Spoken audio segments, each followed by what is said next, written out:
Right, Shalom.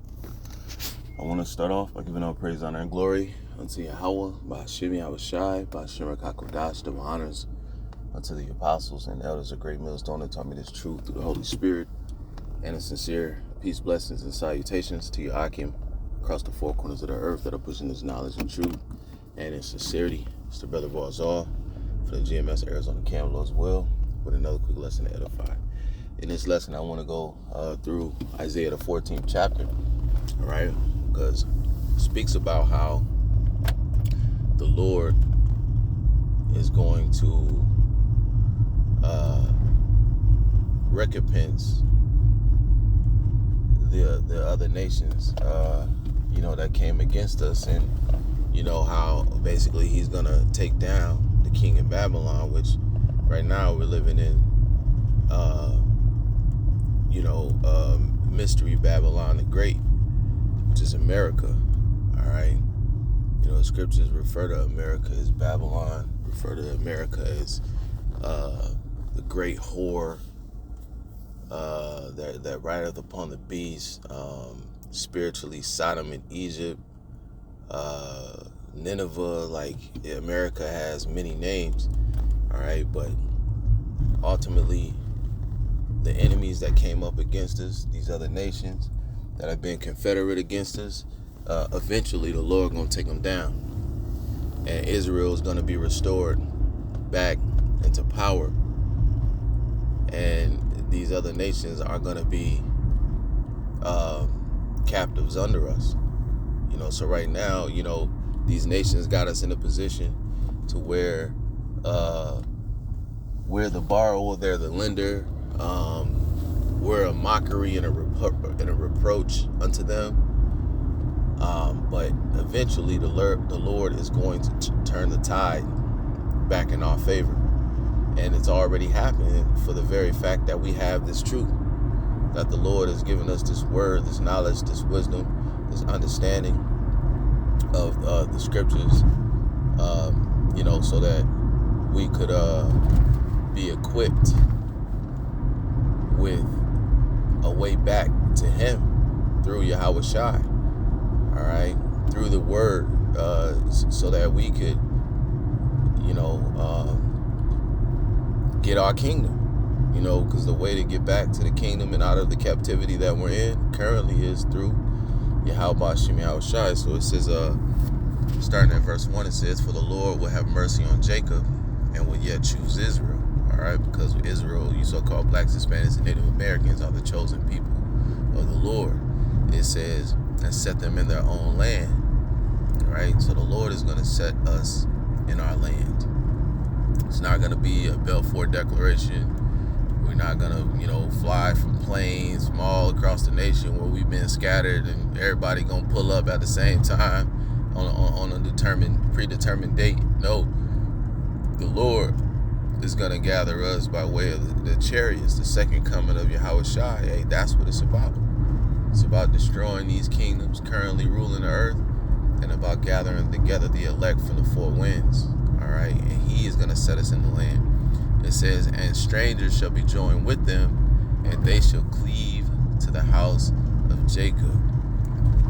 All right, so the strangers, all right, are the strangers is talking about Israelites, all right, that have been scattered, Israelites amongst the other nations, but their bloodline goes back to the Israelites. Okay, they're going to be gathered, if they're amongst the elect. It says, and the people shall take them and bring them to their place. Now this is actually going into the other nations, the actual heathens, okay, because ultimately after we get restored and delivered and we establish our kingdom, what we're going to do is we're going to take over these other nations as captives, the same way that we were taken captive. You see, it says, and the people shall take them and bring them to their place, and the house of Israel shall possess them in the land of the Lord Yahweh for servants and handmaids. Now, we're not going to possess other Israelites, so how, and heathens aren't going to cleave to the house of Israel.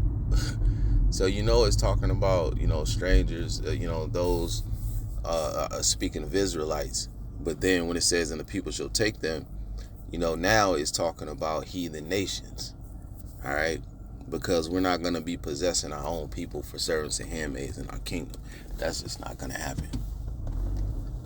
All right. So it says,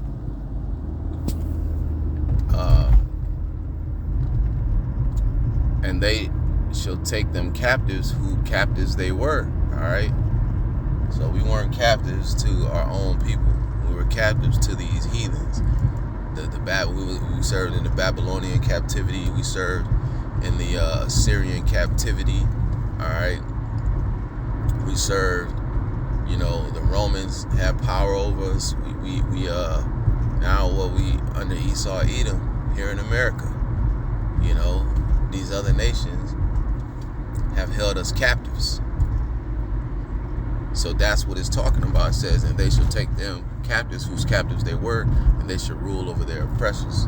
All right, so that's what's coming unto us in our kingdom. It says, and it shall come to pass in the day that the Lord shall give thee rest from thy sorrow, and from thy fear, and from the hard bondage wherein thou wast made to serve. And that's what we're looking for. So we're going to come to a time where we're going to be relieved of all the bullshit that we got to deal with here in America, Babylon the Great. The history of everything that we have gone through is going to be taken away. That cup is going to be taken away completely, never to return again. And it's going to be given into the hands of our enemies for them to drink. All right, see? And so it all makes sense that, you reap what you sow. You put us in captivity, and you're going into captivity. But when we bring out these scriptures, then they call us a hate group. Well, what about the people that had us captives?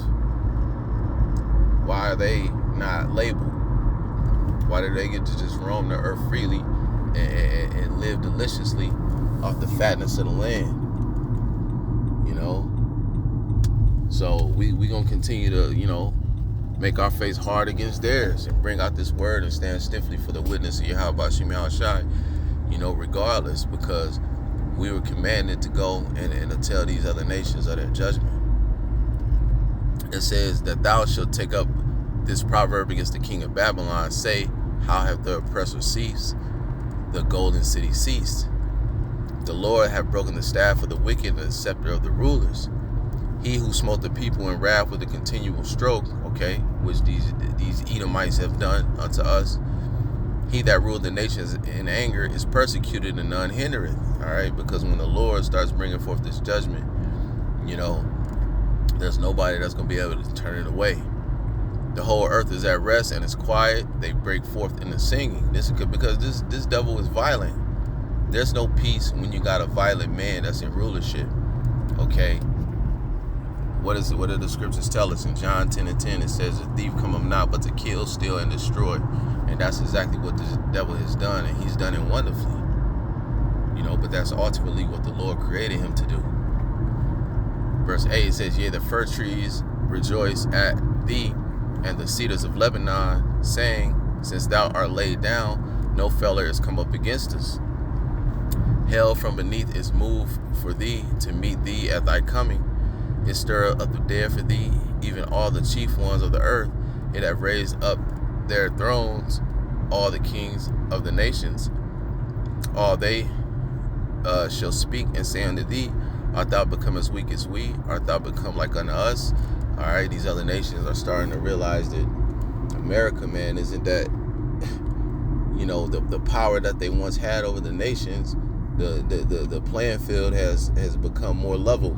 Now that these other nations have nuclear weapons in their possession, they upgraded their arsenals, their armies. So now they are looking at America, and they're not as intimidated as they was once before. All right, because now they have the ability to defend themselves. They have the ability to fight back, and they have the ability to do damage. It says, thy pomp is brought down to the grave, and the noise of thy vials, the worm is spread under thee, the worms cover thee. How art thou fallen from heaven, O Lucifer, son of the morning? How art thou cut down to the ground, which didst weaken the nations? All right, again, speaking about this devil, Esau, Edom.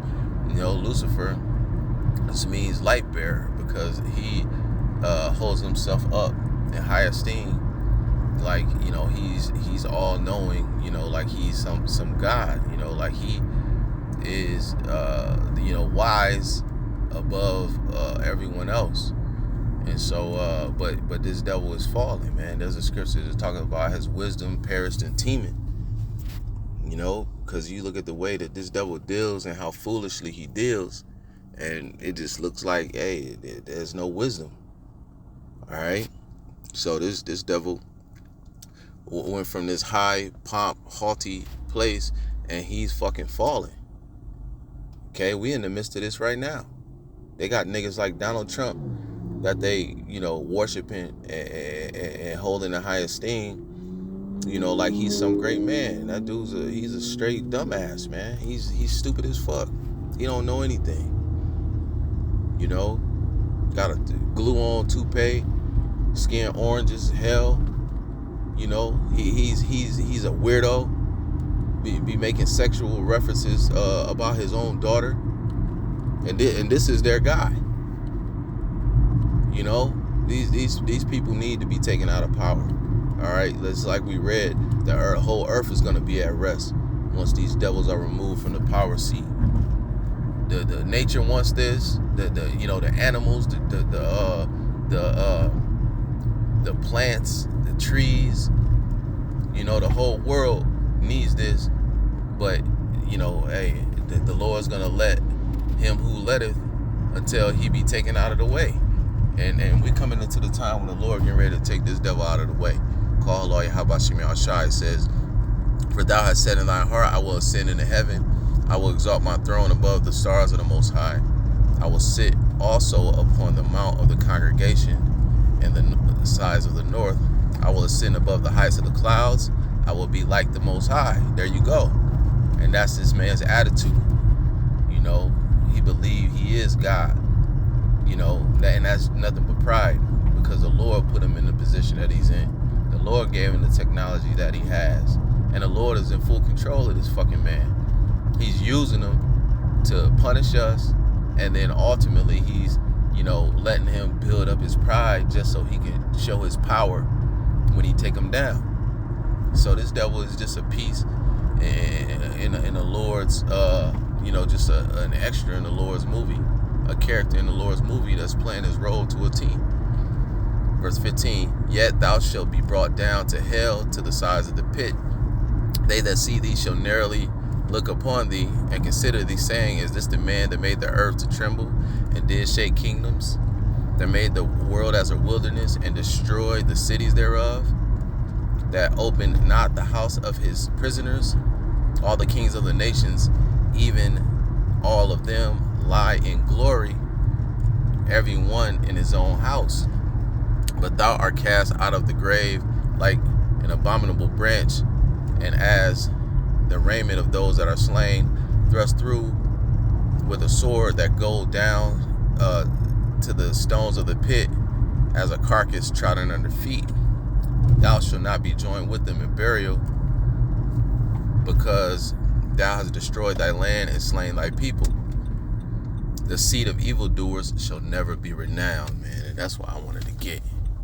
You know what I'm saying? Matter of fact, we'll keep going.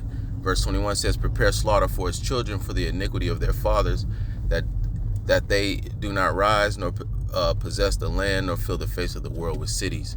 All right, and that's going to be the conclusion of the matter. Because the seed of evildoers shall never be renowned, man. So there's going to be no legacy for you Edomites, man. Y'all in y'all kingdom now. Y'all winning now. Enjoy that shit. Y'all laugh, y'all mock, y'all talk shit about us Israelites. Y'all say we low IQ, we're like animals, you know what I'm saying, and all of this and that. Hey, have your fun, enjoy that, because pretty soon the Lord is getting ready to take y'all out of power, and y'all getting ready to be taken captive under us. Everything that y'all have done to us is going to be done unto you. You know, and the memory of you is going to fly away as a dream. You're going to be forgotten. There's going to be no legacy. There's going to be no renown, okay, for the seed of the wicked. Okay, so, yeah, man, I just wanted to go through that. Something I was reading and meditating on, man. So, Lord willing, you brothers got some edification out of that. Until next time, I say shalom.